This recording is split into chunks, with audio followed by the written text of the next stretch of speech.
सुनी। अब आइए आपको सुनवाते हैं कि पुलिस का क्या कहना है।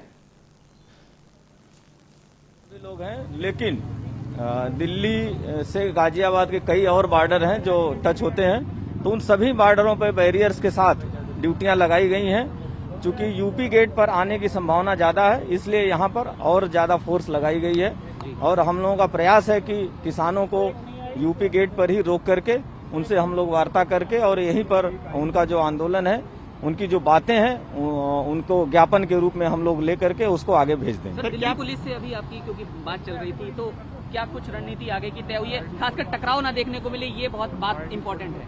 हाँ बिल्कुल, यही हम लोगों का प्रयास है और इसके लिए हम लोगों ने कल किसानों के जो नेता हैं उनसे भी हम लोगों की बातें हुई हैं और इसी संबंध में जो दिल्ली पुलिस के अधिकारी हैं उनसे भी हम लोगों की बात हुई है और प्रयास यही रहेगा कि शांतिपूर्ण ढंग से पूरे आंदोलन को हम लोग निपटा दें। सर, आपने आप सुन रहे थे ज्ञानेंद्र कुमार एसपी सिटी गाजियाबाद से बोल रहे थे कि किस तरीकों से किसानों से बातचीत करके भी मसले को सुलझाने की कोशिश की जा रही है और इसी के साथ किसान आगे ना बढ़े इसके लिए भी तमाम व्यवस्था की जा रही है। और इसी खबर पे ज्यादा जानकारी के साथ हमारे संवाददाता संदीप गोयल इस समय फरीदाबाद से जुड़े हुए हैं। संदीप, क्या कुछ स्थिति देखने को मिल रही है, क्योंकि किसानों की तरफ से कूच किया जा रहा है और तमाम व्यवस्थाएं जो पुलिस की तरफ से की गई थी अब उसे भी वो ध्वस्त करते हुए आगे बढ़ते हुए दिखाई दे रहे हैं।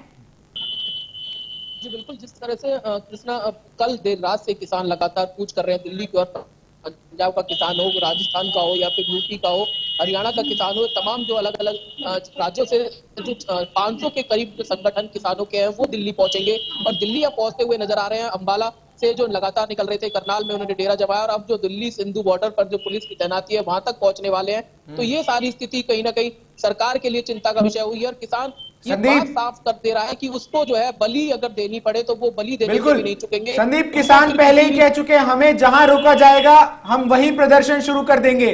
क्या स्थिति है इस वक्त फरीदाबाद में किसानों को लेकर? कहां तक किसान पहुंचे हैं और प्रदर्शन की जो खबरें आ रही है उनमें किस तरीके का माहौल दिख रहा है? जी देखिए, फरीदाबाद की अगर मैं बात करता हूं तो फरीदाबाद बदरपुर बॉर्डर पर पुलिस की काफी मुस्तैदी से यहाँ पर तैनाती की गई है।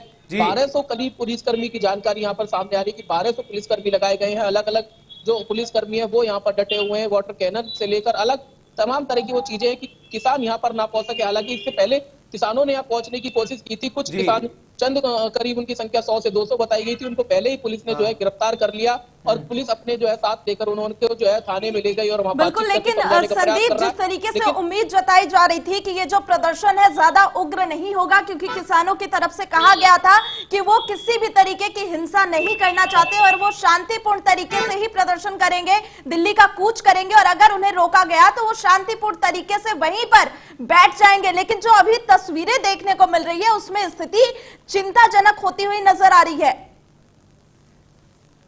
जो पहले ही उन्होंने साफ कर दिया था कि दिल्ली उनको जाना है या फिर जो सरकार उनकी बलि ले, उनको गिरफ्तार करे, जहां की जो सरकार उनको रोकेगी वहीं पर रुकेंगे, लेकिन दिल्ली उनको पहुंचना था और उनके साथ करीब ऐसे 1000 ट्रक बताए जा रहे हैं जिनमें खाना उन्होंने भरा हुआ है, सामग्री उन्होंने रखी हुई है। उनका कहना है कि 4 महीने यदि सरकार उनकी बात नहीं मानती तो 4 महीने तक का राशन वो अपने साथ लेकर चले हैं और दिल्ली में प्रदर्शन करेंगे, दिल्ली में ही धरना करेंगे। तो ये अभी स्थिति किसानों के सामने बनी हुई है। किसान कह रहे हैं कि यदि सरकार जब तक इस कानून को वापस नहीं लेती, जब तक इसी तरह का विरोध जारी रहेगा और इसी स्थिति। लेकिन संदीप, अभी स्थिति क्या लग रही है, क्योंकि प्रदर्शन किसान तो अपनी पूरी तैयारी करके पहुंचे हैं, लेकिन दूसरी तरफ पुलिस प्रशासन की तरफ से भी पूरी तरीके से मुस्तैदी दिखाई जा रही है और किसी भी तरीके से उन्हें दिल्ली बॉर्डर में घुसने नहीं दिया जा रहा है। ऐसे में अगर टकराव होगा तो स्थिति दोनों तरफ खराब होगी। ऐसे में क्या लगता है कि अभी जो तस्वीरें सामने आ रही है इससे ये प्रदर्शन आज रुकेगा या अगले आने वाले कुछ दिन चिंताजनक होने वाले हैं?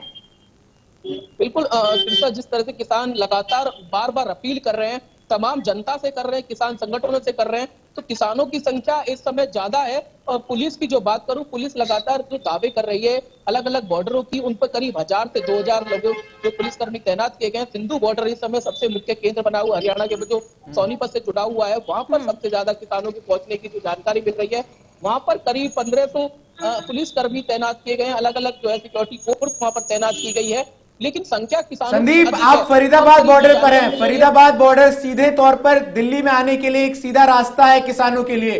किस तरीके के इंतजाम किए गए हैं पर हरियाणा प्रशासन की तरफ से, पुलिस की तरफ से, कि जो किसान है उनको दिल्ली में आने से वहीं रोका जाए या उससे पहले रोका जाए? बिल्कुल, देखिए इस समय मैं मदनपुर बॉर्डर पर हूँ और यहाँ पर हर एक गाड़ी को चेक किया जा रहा है। हर एक जो है कहीं कोई किसान उन गाड़ियों में ना हो, बड़ी गाड़ियों को चेक करने के बाद ही यहाँ से जो है आगे निकाला जा रहा है। अभी यहाँ की स्थिति वो है काफी सामान्य बनी हुई है। और जो फरीदाबाद या फिर आसपास के जो जिले लगते हैं, यहाँ पर ज्यादा किसान इतने नहीं होते और उनको अगर जो सुबह इकट्ठा करने का जो मौका मिला था, लेकिन उसके बाद पुलिस ने उनको काबू कर लिया, गिरफ्तार कर लिया। उनको यहाँ पे दिल्ली नहीं जाने दिया जा रहा। तो यहाँ पर दिल्ली की ओर जो रास्ता जाता है, मेन मथुरा हाईवे, और ये दिल्ली की ओर पड़ता है, तो यहाँ पर किसान संगठन यहाँ पर नहीं जा रहे हैं। और ठीक है अगर संदीप, किसान यहाँ पर जाते हैं बिल्कुल तो उनको संदीप, पहले आप ही हमारे रोकने की साथ